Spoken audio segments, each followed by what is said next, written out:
ಈ ಸ್ಯಾಮ್ ಪಿತ್ರೋಡಾ ಅನ್ನೋ ಸಾಗರೋತ್ತರ ಕಾಂಗ್ರೆಸ್ ಚಿಂತಕ ರಾಹುಲ್ ಗಾಂಧಿಯ ಗುರು ಇದೇ ಮೊದಲೇನಲ್ಲ ವಿವಾದಕ್ಕೆ ಬಿದ್ದಿರೋದು, ಭಾರತೀಯರ ಅಸ್ಮಿತೆಯನ್ನು ಕೆಣಕಿರೋದು. ಈಗ ಹೊಸದಾಗಿ ಭಾರತೀಯರೆಲ್ಲರೂ ಯಾವುದೋ ಖಂಡಗಳಿಂದ ಬಂದವರೇನೋ ಅನ್ನುವ ರೀತಿಯಲ್ಲಿ ಹೇಳಿ ದಶ ದಿಕ್ಕುಗಳಿಂದ ಖಂಡನೆಗೆ ಗುರಿಯಾಗಿದ್ದಾರೆ.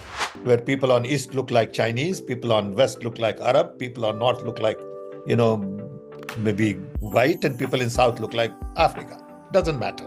ಅವರಿಗೆ ಈಗಾಗಲೇ ಎಲ್ಲ ಕಡೆಯಿಂದಲೂ ಬೇಕಾದಷ್ಟು ಮಂಗಳಾರತಿ ಆಗಿ ಹೋಗಿದೆ. ಆದರೆ ನಾವು ನಮ್ಮ ಈ ಹೊಸ ಸರಣಿಯ ಮೂಲಕ ನಮ್ಮ ರಾಜ್ಯದ ಉತ್ತರದ ಭಾಗದವರ ಧ್ವನಿಯನ್ನು ಕೇಳಿಸುವ ಪ್ರಯತ್ನ ಮಾಡುತ್ತಿದ್ದೇವೆ. ಹಾವೇರಿಯ ಡಾಕ್ಟರ್ ಸಂತೋಷ್ ಆಲದಕಟ್ಟಿ ಮತ್ತು ಶಿರಸಿಯ ಸದಾನಂದ್ ಭಟ್ ಅವರು ಮಾತನಾಡಿದ್ದಾರೆ, ಕೇಳಿ.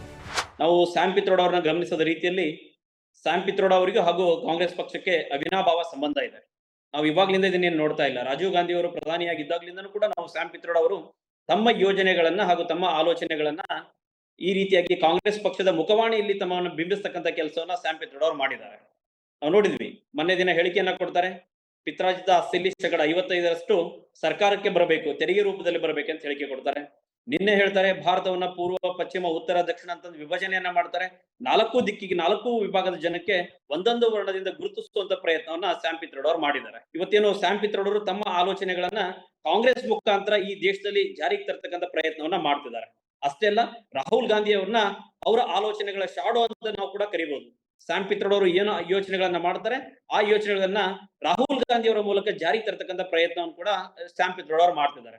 ನಾವು ನೋಡಿದ್ವಿ, ರಾಹುಲ್ ಗಾಂಧಿ ಇದಕ್ಕಿಂತ ಪೂರ್ವದಲ್ಲಿ ರಾಜೀವ್ ಗಾಂಧಿ ಅವರು ಈ ದೇಶದ ಪ್ರಧಾನಮಂತ್ರಿ ಆಗಿದ್ದಂತ ಸಂದರ್ಭದಲ್ಲಿ ಅವ್ರಿಗೆ ಕೂಡ ಇವರು ಸಲಹೆಗಾರರಾಗಿದ್ರು. ಅಷ್ಟೇ ಅಲ್ಲ, ಮನಮೋಹನ್ ಸಿಂಗ್ ಅವಧಿಯಲ್ಲೂ ಕೂಡ ಇವರು ವಿಶ್ವಸಂಸ್ಥೆಯ ಸಲಹೆಗಾರಾಗಿ ಕೂಡ ಕೆಲಸ ಮಾಡ್ತಾರೆ. ಅಷ್ಟೇ ಅಲ್ಲ, ಜ್ಞಾನ ಆಯೋಗದ ಅಧ್ಯಕ್ಷರಾಗಿ ಕೂಡ ಸ್ಯಾಮ್ ಪಿತ್ರೋಡಾ ಅವರು ಸಲಹೆಯನ್ನ ಕೊಡ್ತಾರೆ. ಅವರು ಸಲಹೆ ಮುಖಾಂತರವಾಗಿನೇ ಈ ನಾವೇನು ಇವತ್ತು ಭಾರತೀಯ ಶಿಕ್ಷಣ ಪದ್ಧತಿ ಅಂತ ಕರಿತೇವೆ, ಇವತ್ತೇ ನಾವು ಜಾರಿಗೆ ತೆಗೆದುಕೊಂಡು ಬಂದಿದ್ದೇವೆ ಹೊಸ ಶಿಕ್ಷಣ ಪದ್ಧತಿ ಅಂತ ಹೇಳಿ. ಆ ಹಳೆ ಶಿಕ್ಷಣ ಪದ್ಧತಿಯನ್ನ ಮುಂದುವರಿಸಿಕೊಂಡು ಬರ್ಲಿಕ್ಕೆ ಹಾಗೂ ಆ ವಿವಿಧ ರೀತಿಯ ಶಿಕ್ಷಣಗಳನ್ನ ವಿದ್ಯಾರ್ಥಿಗಳ ತಲೆಯಲ್ಲಿ ತುರುಕಿ ಭಾರತದ ಬಗ್ಗೆ ಗೌರವ ಉಳಿದೇ ಇರತಕ್ಕಂತ ಪರಿಸ್ಥಿತಿಯನ್ನು ಶಿಕ್ಷಣವನ್ನು ನಿರ್ಮಾಣ ಮಾಡ್ಕೊಂಡ್ ಬಂದ್ರು. ಅದಕ್ಕೂ ಕೂಡ ಸ್ಯಾಮ್ ಪಿತ್ರೋಡಾ ಅವರು ಕೊಡುಗೆ ಸಾಕಷ್ಟಿದೆ. ಇದನ್ನ ಮೀರಿ ಮೊನ್ನೆ ಸ್ಯಾಮ್ ಪಿತ್ರೋಡಾ ಅವರು ಹೇಳಿಕೆಯನ್ನ ಕೊಡ್ತಾರೆ. ಪೂರ್ವ ಭಾರತದವರು ಒಂದ್ ರೀತಿ ಚೀನಿಯರಂತೆ ಕಾಣ್ತಾರೆ, ಪಶ್ಚಿಮ ಭಾರತದವರು ಒಂದ್ ರೀತಿ ಅರಬ್ ರೀತಿಯ ಕಾಣ್ತಾರೆ, ಉತ್ತರ ಭಾರತದವರು ಬಹುಶಃ ಬಿಳಿಯರೆ ಅಂತ ಕಾಣ್ತಾರೆ. ಹಾಗಾದ್ರೆ ನಂತರ ದಕ್ಷಿಣದವರು ಆಫ್ರಿಕಾದ ನಂತರ ಕಾಣ್ತಾರೆ ಅಂತ ಹೇಳ್ತೇವೆ, ಒಂದು ಸ್ಟೇಟ್ಮೆಂಟ್ ಅನ್ನ ಕೊಡ್ತಾರೆ. ಅಂದ್ರೆ ಇದ್ರ ಅರ್ಥ ಏನು ಸ್ಯಾಮ್ ಪಿತ್ರೋಡಾ ಅವ್ರದ್ದು? ಈ ದೇಶವನ್ನ ವರ್ಣದ ಆಧಾರ ಮೇಲೆ ವಿಭಜನೆ ಮಾಡಬೇಕು, ನಾವೇನೋ ಒಡೆದಾಳುವ ನೀತಿ ಅಂತ ಹೇಳಿ ಕರಿತೇವೆ ಕಾಂಗ್ರೆಸ್. ಆ ಮೂಲವಾಗಿ ಒಡೆದಾಳುವ ನೀತಿಯನ್ನ ಸ್ಯಾಮ್ ಪಿತ್ರೋಡಾ ಅವರು ತಮ್ಮ ಸಲಹೆಯನ್ನ ಕೊಡ್ತಾರೆ. ಇದು ಕೇವಲ ಅವ್ರದ್ದೊಂದು ಯೋಚನೆ, ಅವ್ರೇನೋ ದಿಢೀರ್ನ ಹೇಳಿಕೆ ಕೊಟ್ಟರು ಅಂತಂದೇನಿಲ್ಲ. ಇದ್ರ ಹಿಂದೆ ಭಾರತವನ್ನ ವಿಭಜಿಸಿ ಆಡಳಿತ ಮಾಡ್ಬೇಕಂದ್ರೆ ಒಂದು ದೊಡ್ಡ ಹುನ್ನಾರ ಇರುತ್ತೆ. ನಾವ್ ಯಾವುದೇ ಒಬ್ಬ ವ್ಯಕ್ತಿ ಒಂದು ಸ್ಟೇಟ್ಮೆಂಟ್ ಅನ್ನು ಕೊಟ್ಟ ಅಂತ ಹೇಳಿದ್ರೆ ನಾವು ತಕ್ಷಣಕ್ಕೆ ಏನೋ ಒಂದು ತರಾತುರಿಯಲ್ಲಿ ಕೊಟ್ಬಿಟ್ರು ಅಂತ ಏನಿರಂಗಿಲ್ಲ. ಆ ಯೋಜನೆ ಹಿಂದೆ, ಆ ಆಲೋಚನೆ ಹಿಂದೆ ಒಂದು ಯಾವಾಗ್ಲೂ ಕೂಡ ಒಂದು ಹಿಡನ್ ಅಜೆಂಡಾ ಇರುತ್ತೆ. ಸೊ ಆ ಅಜೆಂಡಾವನ್ನ ಕಾಂಗ್ರೆಸ್ ಪಕ್ಷ ಸ್ಯಾಮ್ ಪಿತ್ರೋಡಾ ಅವರಿಂದ ಹೇಳಿಕೆಯನ್ನ ಕೊಡಿಸಿದೆ. 100ಕ್ಕೆ 100ರಷ್ಟು ಇದು ಕಾಂಗ್ರೆಸ್ ಪಕ್ಷದ ಹೇಳಿಕೆನಂತೆ ನಾವು ಪರಿಗಣಿಸಬೇಕು.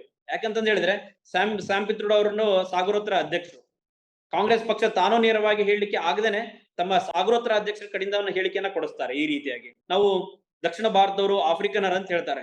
ಹಾಗಾದ್ರೆ ಮಾನ್ಯ ಗೌರವಾನ್ವಿತ ದೇವೇಗೌಡರು ಈ ದೇಶದ ಒಂದ್ಸರಿ ಪ್ರಧಾನಮಂತ್ರಿಗಳು ಕೂಡ ಆಗಿದ್ರು. ಹಾಗಾದ್ರೆ ಅವರು ಆಫ್ರಿಕನ್ ಜನಾಂಗಕ್ಕೆ ಸಂಬಂಧಪಟ್ಟಂತಾರ? ಅಷ್ಟೇ ಅಲ್ಲ, ನಾವು ಈ ಕಡೆ ಬಂದ್ರೆ ಸಂತ ಕನಕದಾಸರನ್ನು ನೋಡ್ತೇವೆ, ಅವ್ರೇನಾದ್ರೂ ಆಫ್ರಿಕಾದಿಂದ ಬಂದಂತಾರ? ಶಿಶುನಾಳ ಶರೀಫರನ್ನು ನೋಡ್ತೇವೆ, ಅವ್ರೇನಾದ್ರೂ ಆಫ್ರಿಕಾದಿಂದ ಬಂದಿದ್ರ? ಕಿತ್ತೂರಾಣಿ ಚೆನ್ನಮ್ಮನ್ ನೋಡ್ತೇವೆ, ನಾವು ಹೋರಾಟಗಾರ್ತಿ, ಸ್ವಾತಂತ್ರ್ಯ ಹೋರಾಟ, ಅವ್ರೇನಾದ್ರೂ ಆಫ್ರಿಕಾ ಜನಾಂಗಕ್ಕೆ ಸಂಬಂಧಪಟ್ಟಂತಾರ? ಸಂಗೊಳ್ಳಿ ರಾಯಣ್ಣ ಅವ್ರು ನೋಡ್ತೇವೆ, ಅವ್ರೇನಾದ್ರೂ ಆಫ್ರಿಕನ್ ಜನತೆಗೆ ಸಂಬಂಧಪಟ್ಟಂತಾರ? ಅಷ್ಟೇ ಅಲ್ಲ, ಸಾವಿರಾರು ಋಷಿ ಮುನಿಗಳನ್ನ ನೋಡ್ತೇವೆ, ಸಿದ್ಧಗಂಗಾ ಶ್ರೀಗಳಿದ್ದಾರೆ. ಅಷ್ಟೇ ಅಲ್ಲ, ಹುಬ್ಬಳ್ಳಿ 3000 ಮಠ ಶ್ರೀಗಳಿದ್ದಾರೆ.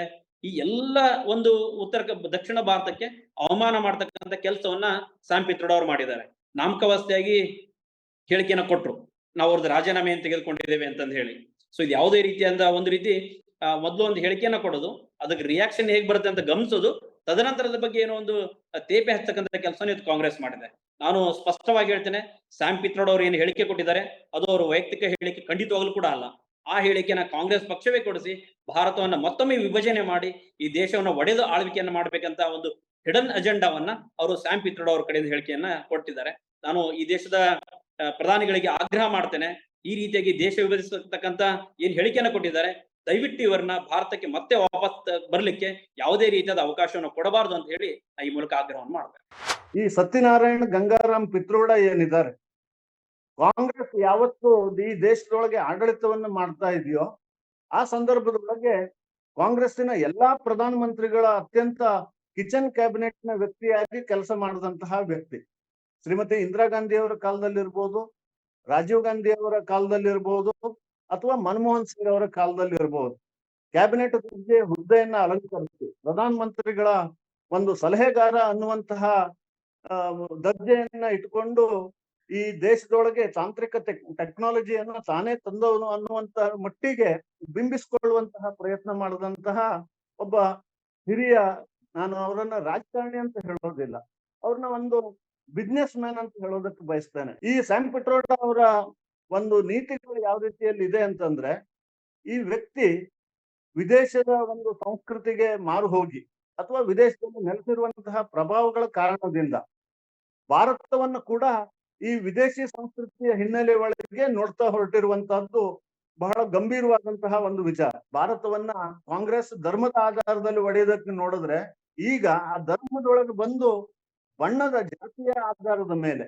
ಅಂದ್ರೆ ಪೂರ್ವ, ಪಶ್ಚಿಮ, ಉತ್ತರ, ದಕ್ಷಿಣ ಇವರನ್ನ ವಿದೇಶಿ ಮೂಲದವರು ಅನ್ನುವಂತಹ ರೀತಿ ಒಳಗೆ ಬಿಂಬಿಸಿ, ಅಂದ್ರೆ ಭಾರತೀಯರು ಯಾರೂ ಮೂಲ ಭಾರತೀಯರೇ ಅಲ್ಲ, ಇವರೆಲ್ಲರೂ ವಿದೇಶಗಳಿಂದ ಬಂದಿರುವಂತವ್ರು ಅನ್ನೋ ರೀತಿಯ ಒಂದು ಸ್ವಾಭಿಮಾನಕ್ಕೆ, ಭಾರತೀಯತೆಯ ಸಂಸ್ಕೃತಿಗೆ ಒಂದು ಧಕ್ಕೆ ತರುವಂತಹ ಏನು ಮಾತುಗಳನ್ನು ಆಡಿದ್ರು, ಅವಾಗ ಕಾಂಗ್ರೆಸ್ ಎಲ್ಲೋ ಒಂದ್ ಸ್ವಲ್ಪ ತನ್ನ ಮುಂಜಾಗರೂಕತೆಯ ಕ್ರಮವಾಗಿ ಚುನಾವಣೆಯಲ್ಲಿ ಪರಿಣಾಮ ಆಗಬಾರದು ಅನ್ನುವಂತಹ ದೃಷ್ಟಿಯಿಂದ ಅಧಿಕೃತವಾಗಿ ಕಾಂಗ್ರೆಸ್ಸಿನ ಹೇಳಿಕೆ ಬರಲಿಲ್ಲ.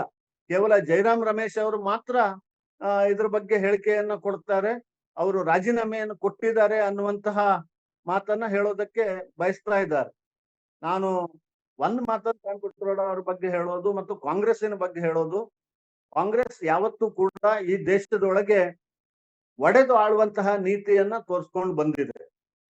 ಜನರ ಮಧ್ಯದೊಳಗೆ, ಧರ್ಮದ ಮಧ್ಯದೊಳಗೆ ಸಂಘರ್ಷವನ್ನು ಬಿತ್ತಿ, ಜಾತಿಯ ಮಧ್ಯೆ ಸಂಘರ್ಷವನ್ನು ಬಿತ್ತಿ, ಸಂಪೂರ್ಣವಾಗಿ ತುಷ್ಟೀಕರಣದ ನೀತಿಯ ಮುಖಾಂತರ ಏನು ಆಡಳಿತವನ್ನ, ಚುನಾವಣಾ ರಾಜಕಾರಣವನ್ನು ಮಾಡ್ಕೊಂಡು ಬಂದಿದೆ, ಅದರದ್ದೇ ಒಂದು ಭಾಗ ಈ ಸ್ಯಾಮ್ ಪಿಟ್ರೋಡಾ ಅವರ ಹೇಳಿಕೆ.